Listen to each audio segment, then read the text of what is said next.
आज की बड़ी खबर अमेरिका से आ रही है, जहां डोनाल्ड ट्रंप और बेंजामिन नेतन्याहू की व्हाइट हाउस में हुई करीब 3 घंटे लंबी मुलाकात ने मिडल ईस्ट की राजनीति को फिर से गर्म कर दिया है।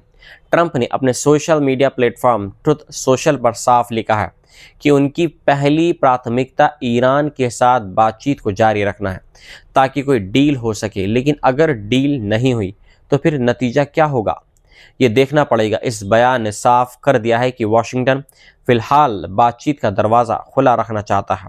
लेकिन सैन्य विकल्प भी पूरी तरीके से बंद नहीं किया गया है। इसी बीच पेंटागन ने एक दूसरे एयरक्राफ्ट कैरियर स्ट्राइक ग्रुप को मिडल ईस्ट के लिए तैयार रहने का आदेश दिया है, जिससे क्षेत्र में अमेरिकी सैन्य मौजूदगी और बढ़ने वाली है।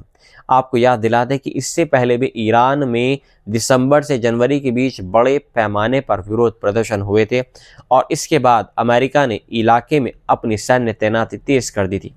ट्रंप ने अपने बयान में मिडनाइट हैमर का जिक्र करते हुए कहा कि पिछली बार जब ईरान ने डील नहीं की थी तो उसे भारी नुकसान उठाना पड़ा था और उम्मीद है कि इस बार वह ज़्यादा जिम्मेदार रवैया अपनाएगा। उधर नेतन्याहू के दफ्तर ने बयान जारी कर कहा कि दोनों नेताओं ने ईरान के साथ चल रही बातचीत, गजा की स्थिति और पूरे क्षेत्रीय हालात पर चर्चा की और इसराइल की सुरक्षा ज़रूरतों पर जोर दिया है। दोनों नेताओं ने आपसी बात जारी रखने और करीबी संपर्क में रहने पर सहमति जताई है। इसी दौरान ये भी खबर आई है कि नेतन्याहू ने ट्रंप की पहल पर बने बोर्ड ऑफ पीस में आधिकारिक रूप से शामिल वाले दस्तावेज पर हस्ताक्षर कर दिए हैं। ये बोर्ड गजा में राजनीतिक ट्रांजिशन और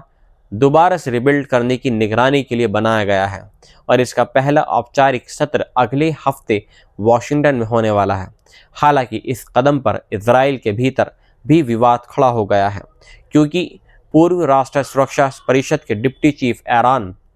एथियोजोन ने आरोप लगाया है कि नेतन्याहू ने बिना कनेट्स की मंजूरी के ऐसा फैसला लिया जो लोकतांत्रिक प्रक्रिया के खिलाफ है। अंतर्राष्ट्रीय स्तर पर भी इस बोर्ड को लेकर सवाल उठ रहे हैं, क्योंकि कई बड़े नाटो देश जैसे कनाडा, ब्रिटेन और जर्मनी अब तक इससे दूर है और जर्मन राजदूत ने कहा कि बर्लिन अभी इस पर विचार कर रहा है। दूसरी तरफ गजा में हिंसा पूरी तरीके से नहीं थमी है और संघर्ष विराम की घोषणाओं के बाद भी सैकड़ों फिलिस्तीनी मारे जा रहे हैं। इस बीच अमेरिका में 25 संगठनों ने कांग्रेस को पत्र लिखकर ईरान के खिलाफ संभावित सैन्य कार्रवाई को रोकने की अपील की है और कहा है कि ईरान ने अमेरिका पर हमला नहीं किया है और बिना कांग्रेस की अनुमति युद्ध छेड़ना संवैधानिक रूप से गलत होगा। नेशनल ईरानियन अमेरिकन काउंसिल के अध्यक्ष जमाल अब्दी ने भी कहा है कि ईरान के भीतर हालात जटिल हैं, लेकिन बमबारी किसी समस्या का समाधान नहीं है और इस क्षेत्रीय युद्ध भड़क उठ सकता है। आपको याद दिला दें कि 2015 का ईरानो परमाणु समझौता ट्रंप के 2018 में बाहर निकलने के बाद टूट गया था और अब नई शर्तों के साथ बातचीत की कोशिश हो रही है, जिसमें Trump no nuclear weapons, no missiles की लाइन पर जोर दे रहे हैं, जबकि पहले फोकस केवल परमाणु कार्यक्रम पर था। इसराइल लंबे समय से ईरान के बैलिस्टिक मिसाइल कार्यक्रम पर प्रतिबंध की मांग करता रहा है और अब ये मुद्दा अमेरिकी शर्तों में भी शामिल होता दिख रहा है। कुल मिलाकर व्हाइट हाउस की इस मुलाकात ने साफ कर दिया है कि एक तरफ बातचीत का रास्ता खुला है तो दूसरी तरफ सैन्य दबाव भी बढ़ाया जा रहा है। मिडल ईस्ट एक बार फिर बड़े फैसलों के मोड़ पर खड़ा है, जहां एक गलत कदम पूरे क्षेत्र को जंग की आग में झोंक सकता है और आने वाले दिनों में ये देखना बेहद अहम होगा कि क्या वाशिंगटन और तेहरान के बीच कोई समझौता हो पाता है या फिर हालात टकराव की तरफ बढ़ते हैं। आज की बड़ी खबर अमेरिका से आ रही है, जहां डोनाल्ड ट्रंप और बेंजामिन नेतन्याहू की व्हाइट हाउस में हुई करीब 3 घंटे लंबी मुलाकात ने मिडल ईस्ट की राजनीति को फिर से गर्म कर दिया है। ट्रंप ने अपने social media platform truth social पर साफ लिखा है कि उनकी पहली प्राथमिकता ईरान के साथ बातचीत को जारी रखना है ताकि कोई डील हो सके, लेकिन अगर डील नहीं हुई तो फिर नतीजा क्या होगा ये देखना पड़ेगा। इस बयान ने साफ कर दिया है कि वॉशिंगटन फिलहाल बातचीत का दरवाज़ा खुला रखना चाहता है, लेकिन सैन्य विकल्प भी पूरी तरीके से बंद नहीं किया गया है। इसी बीच पेंटागन ने एक दूसरे एयरक्राफ्ट कैरियर स्ट्राइक ग्रुप को मिडल ईस्ट के लिए तैयार रहने का आदेश दिया है, जिससे क्षेत्र में अमेरिकी सैन्य मौजूदगी और बढ़ने वाली है। आपको याद दिला दें कि इससे पहले भी ईरान में दिसंबर से जनवरी के बीच बड़े पैमाने पर विरोध प्रदर्शन हुए थे और इसके बाद अमेरिका ने इलाके में अपनी सैन्य तैनाती तेज कर दी थी।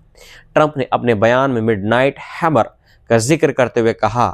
कि पिछली बार जब ईरान ने डील नहीं की थी तो उसे भारी नुकसान उठाना पड़ा था और उम्मीद है कि इस बार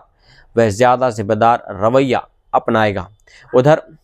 नेतन्याहू के दफ्तर ने बयान जारी कर कहा कि दोनों नेताओं ने ईरान के साथ चल रही बातचीत, गजा की स्थिति और पूरे क्षेत्रीय हालात पर चर्चा की और इजराइल की सुरक्षा ज़रूरतों पर जोर दिया है। दोनों नेताओं ने आपसी बात जारी रखने और करीबी संपर्क में रहने पर सहमति जताई है। इसी दौरान ये भी खबर आई है कि नेतन्याहू ने ट्रंप की पहल पर बने बोर्ड ऑफ पीस में आधिकारिक रूप से शामिल वाले दस्तावेज पर हस्ताक्षर कर दिए हैं। ये बोर्ड गजा में राजनीतिक ट्रांजिशन और दोबारा से रिबिल्ड करने की निगरानी के लिए बनाया गया है और इसका पहला औपचारिक सत्र अगले हफ्ते वॉशिंगटन में होने वाला है। हालांकि इस कदम पर इजराइल के भीतर भी विवाद खड़ा हो गया है, क्योंकि पूर्व राष्ट्रीय सुरक्षा परिषद के डिप्टी चीफ एरान एथियोजोन ने आरोप लगाया है कि नेतन्याहू ने बिना कनेट्स की मंजूरी के ऐसा फैसला लिया जो लोकतांत्रिक प्रक्रिया के खिलाफ है। अंतर्राष्ट्रीय स्तर पर भी इस बोर्ड को लेकर सवाल उठ रहे हैं, क्योंकि कई बड़े नाटो देश जैसे कनाडा, ब्रिटेन और जर्मनी अब तक इससे दूर है और जर्मन राजदूत ने कहा कि बर्लिन अभी इस पर विचार कर रहा है। दूसरी तरफ गजा में हिंसा पूरी तरीके से नहीं थमी है और संघर्ष विराम की घोषणाओं के बाद भी सैकड़ों फिलिस्तीनी मारे जा रहे हैं। इस बीच अमेरिका में 25 संगठनों ने कांग्रेस को पत्र लिखकर ईरान के खिलाफ संभावित सैन्य कार्रवाई को रोकने की अपील की है और कहा है कि ईरान ने अमेरिका पर हमला नहीं किया है और बिना कांग्रेस की अनुमति युद्ध छेड़ना संवैधानिक रूप से गलत होगा। नेशनल ईरानियन अमेरिकन काउंसिल के अध्यक्ष जमाल अब्दी ने भी कहा है कि ईरान के भीतर हालात जटिल हैं, लेकिन बमबारी किसी समस्या का समाधान नहीं है और इस क्षेत्रीय युद्ध भड़क उठ सकता है। आपको याद दिला दें कि 2015 का ईरानो परमाणु समझौता ट्रंप के 2018 में बाहर निकलने के बाद टूट गया था और अब नई शर्तों के साथ बातचीत की कोशिश हो रही है, जिसमें Trump no nuclear weapons, no missiles की लाइन पर जोर दे रहे हैं, जबकि पहले फोकस केवल परमाणु कार्यक्रम पर था। इजराइल लंबे समय से ईरान के बैलिस्टिक मिसाइल कार्यक्रम पर प्रतिबंध की मांग करता रहा है और अब ये मुद्दा अमेरिकी शर्तों में भी शामिल होता दिख रहा है। कुल मिलाकर व्हाइट हाउस की इस मुलाकात ने साफ कर दिया है कि एक तरफ बातचीत का रास्ता खुला है तो दूसरी तरफ सैन्य दबाव भी बढ़ाया जा रहा है। मिडल ईस्ट एक बार फिर बड़े फैसलों के मोड़ पर खड़ा है, जहां एक गलत कदम पूरे क्षेत्र को जंग की आग में झोंक सकता है और आने वाले दिनों में ये देखना बेहद अहम होगा कि क्या वाशिंगटन और तेहरान के बीच कोई समझौता हो पाता है या फिर हालात टकराव की तरफ बढ़ते हैं।